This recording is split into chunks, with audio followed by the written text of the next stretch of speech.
Bienvenue sur Clapotis et bienvenue dans la série sur les contextes historiques et littéraires des œuvres intégrales au programme de première.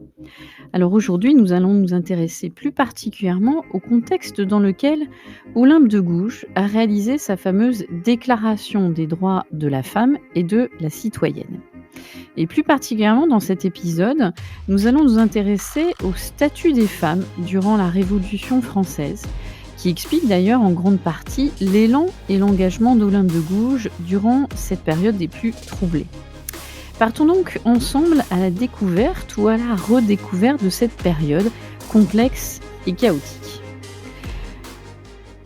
Vous le savez, Olympe de Gouges a donc écrit sa fameuse déclaration en 1791. L'année précédente, 1790, marque une étape importante pour ce qui ne s'appelle pas encore le féminisme international. Plusieurs mouvements se déclarent en faveur des femmes, en Angleterre, en Allemagne, en France. Un célèbre philosophe que l'on a évoqué dans un autre épisode consacré à Olympe de Gouges, du nom de Condorcet, écrira d'ailleurs un manifeste sur l'admission des femmes au droit de cité. Plusieurs ouvrages sont publiés, évoquant l'amélioration nécessaire du sort de la femme. Et c'est en 1791, par contre, que l'on assiste à un retour en arrière. C'est le moment d'ailleurs que choisit Olympe pour publier sa fameuse déclaration. Et qu'est-ce qu'elle fait? Elle dédie cette déclaration de façon très symbolique à la reine, à qui elle offre l'occasion d'ailleurs de montrer son engagement du côté du nouveau régime, à un moment où son attitude devenait de plus en plus suspecte. Et d'ailleurs, cette façon de s'adresser à la reine sera mal perçue, par, les révolutionnaires et conduira petit à petit d'ailleurs Olympe vers son sort fatal, à l'échafaud. Alors, quelle a été la réaction lorsque Olympe sort sa déclaration? Eh bien, vous pouvez vous en douter, le texte, ne reconnaîtra et ne connaîtra aucun succès. Pire, il va, scandaliser certains et d'autres y voient tout simplement dans ce texte un simple pastiche vulgaire, inintéressant de la déclaration, des droits de l'homme et du citoyen. Quelque part, il faudra attendre et ça vous le retrouvez sur l'infographie qui accompagne l'épisode, il faudra attendre, vous imaginez, 1975 avec la publication, d'un ouvrage de Benoît Groult qui, essaiera, de restaurer l'image d'Olympe de Gouges et de montrer combien son texte est un des plus grands textes de référence dans le combat pour l'égalité, des femmes. Et pire aussi, j'ai envie de dire, Olympe, ne rentrera pas, en 2014 au Panthéon, comme ça a été la demande de nombreux pour promouvoir les grandes femmes, ni en 2018, on accordera son entrée au Panthéon et elle a quelque part, tout juste, son buste qui est installé depuis 2016 dans la salle des 4 colonnes de l'Assemblée nationale. Vous allez me dire, c'est un honneur déjà, qui est plutôt, bien, mais bon, elle n'est toujours pas au Panthéon. Alors ce qui est intéressant et c'est ce qu'on va voir dans cet épisode, c'est de se poser la question quand même, du statut des femmes à l'époque, d'Olympe, en 1791. Et bien souvent, on a tendance à dire que les femmes sont les grandes oubliées de la Révolution, qui ne modifient pas, finalement leur statut tant que ça. Alors j'ai envie de dire et j'ai envie de répondre oui et non. Et il serait peut-être bon justement de rappeler que contrairement aux idées reçues et qu'on s'imagine très souvent, la Révolution française, dans un premier temps, n'a pas, constitué un recul de la condition, féminine. Hem Bien au contraire. Mais attention à bien distinguer, ces évolutions ou ce manque d'évolution, si on se situe sur le plan juridique ou sur le plan politique. Si vous regardez bien et notamment, je vous invite, à suivre l'épisode avec l'infographie qui l'accompagne sur Podcastix. Si vous regardez bien sur le plan juridique, en fait, on se rend compte que, les femmes ont obtenu des droits civils importants entre, finalement, août 1789 et septembre 1792. la Déclaration des droits de l'homme et du citoyen, en fait, en proclamant l'égalité des droits, a ouvert, pardon, une, voie à une certaine reconnaissance juridique, sociale, économique, moins politique, on le verra justement tout à l'heure. Si on regarde bien, en fait, depuis, août 1790, il faut savoir qu'un mari ne pouvait plus, faire enfermer sa femme et devait passer, ça vous paraît absurde bien sûr aujourd'hui, devait passer par des tribunaux de famille pour régler ses conflits familiaux. Première avancée. Avril 1791 est instaurée et instituée l'égalité, successorale, ce qui, est assez, incroyable. Alors bien sûr, évident pour vous, on est au XXIe siècle, mais incroyable pour l'époque. La législation introduit, le mariage aussi républicain et reconnaît la légitimité du mariage civil, considéré comme simple contrat que les 2 parties pouvaient donc dénoncer et rompre. Et ça, c'est une avancée, remarquable. Autre exemple, le 20 septembre 1792, la loi proclame l'égalité des 2 époux et autorise le divorce par consentement mutuel. Vous vous souvenez, dans un autre épisode, on évoquait, Olympe qui, devient très jeune veuve et préfère garder ce statut de veuve puisque justement, sinon elle en perdait, tous les avantages. Et en 1793, il faudra, attendre justement cette année pour voir instaurer le partage égal entre les héritiers. Et 1794 est une autre date à retenir puisque sont accordés des droits égaux aux enfants illégitimes. Voici un petit peu sur le plan juridique, donc l'évolution, notable pour les femmes. Donc c'est la raison pour laquelle il ne faut pas dire qu'elles ont été les oubliées de l'histoire. Sur le plan juridique, on est bien d'accord. Ça se corse un petit peu sur le plan politique. En effet, sur le plan politique, leurs tentatives, en fait, ont, pratiquement toutes échoué pour devenir des citoyennes actives et reconnues, de plein droit. On a vu, qu'elles avaient effectivement participé, très tôt aux, événements, de l'histoire. On a vu effectivement que, elles ont contribué, on peut le dire comme ça, au, mouvement révolutionnaire. Puisque, vous le devez certainement le connaître, il ne faut pas oublier les fameuses journées du 5 et 6 octobre 1789. C'est une foule qui est majoritairement féminine, qui marche sur Versailles pour demander du pain au roi. Le lendemain, le 6 octobre, c'est toujours cette même foule qui escorte, donc femmes, qui escorte la famille royale pour rejoindre Paris. Et vous avez de nombreuses figures féminines, dans ce convoi qui vont apparaître comme des figures essentielles. Théroigne de Méricourt, qui va être aussi, une fervente,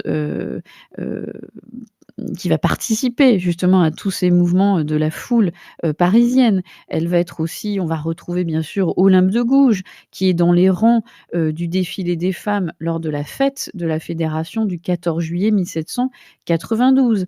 C'est les femmes toujours encore qui participent à la prise des Tuileries le 10 août 1792 et c'est, encore ces femmes, avec Théroigne en tête, qui, est une des premières à pénétrer dans les Tuileries, le sabre à la main et qui va, justement, lancer, en quelque sorte l'attaque, conduite d'ailleurs par d'autres femmes militantes révolutionnaires, dont, des actrices comme Claire Lacombe. Donc on voit bien, aussi, que, toutes ces femmes vont participer, à cette, mise en place politique de leur statut. En mai 1793, elles vont aussi d'ailleurs fonder la Société des citoyennes révolutionnaires républicaines. Et donc on voit bien qu'effectivement sur le plan politique, les femmes sont décidées à devenir des citoyennes et elles vont très rapidement d'ailleurs se réunir en clubs, en province et ces clubs sont, majoritairement, menés par des femmes qui s'engagent, d'ailleurs dans, différentes, œuvres philanthropiques. Certaines, mettent en place, des organisations pour instruire les filles, pour, mettre en place les soins aux malades, pour aider les pauvres. pauvres. Donc on voit bien que c'est une politique, active que mettent en place les femmes et vous avez même à Paris, des clubs, politiques mixtes qui, se créent dans les années, 1790-91, notamment la Société des Amis de la Constitution, où se font, remarquer, plusieurs femmes, dont la fameuse Théroigne qu'on a évoquée, tout à l'heure, ou encore une certaine Madame Roland, dont le salon sera un des plus hauts lieux, du parti, girondin. Donc vous voyez bien qu'il y a, une véritable volonté de la part des femmes d'être reconnues, sur le plan politique et on dénombre en fait entre 1789 et 1793 à peu près 56 clubs féminins. Mais, heu, petit à petit, on est en 1792, on voit, les femmes exiger davantage de reconnaissance politique. Elles, demandent, d'ailleurs, de créer, des troupes armées féminines, puis, de mettre en place une sans-culotterie féminine qui vont rassembler, les femmes du peuple, qui sont des ferventes, républicaines. Et puis, petit à petit, en fait, les hommes vont se rendre compte que, elles prennent un pouvoir certain et elles vont être petit à petit privées de tribunes, mais ce qui va pas les empêcher de participer justement aux débats politiques et elles vont devenir de plus en plus, activistes, si on peut dire, dans, leur démarche.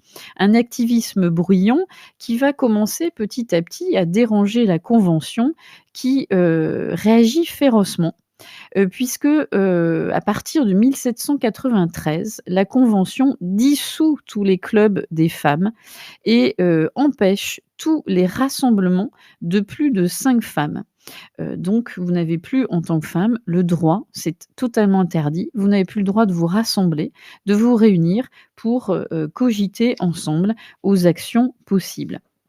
Donc, vous voyez bien le coup d'arrêt qui est, donné définitivement à ces améliorations, qui, vont faire que, bah, petit à petit, elles vont, déranger de plus en plus sous couvert de menacer le pouvoir des hommes et donc, bah, quelle est la solution? C'est de les faire taire, bien évidemment. Vous allez me dire, bien évidemment, c'est un peu facile de dire ça. Alors bien sûr, ces femmes, vont être soutenues par certains hommes politiques, certains, révolutionnaires. Vous aurez peut-être, en tête le célèbre comte de Mirabeau, qui était un grand ami d'Olympe et qui a toujours défendu la parole des femmes pendant la Révolution. Mais qu'à cela ne tienne, cela ne suffira pas et d'ailleurs on commence à condamner leur incapacité à offrir un front uni, dans leurs, décisions ou du moins leurs réclamations politiques et bientôt, on arrive aux journées révolutionnaires d'avril et mai 1795, nouvelle crise, à nouveau, qui vont en quelque sorte porter un véritable coup d'arrêt au statut, des femmes et surtout à leurs, paroles politiques. Et même si donc elles ont eu, des évolutions sur le plan juridique, on verra que, 1795, c'est, la fin en fait de leurs paroles politiques, de leur expression par rapport, à des idées, très fortes et novatrices encore une fois pour l'époque. On est donc en 1795 et vous avez une réaction très vigoureuse de la Convention qui veut mettre, écoutez bien, un terme définitif à l'intrusion des femmes dans la vie politique.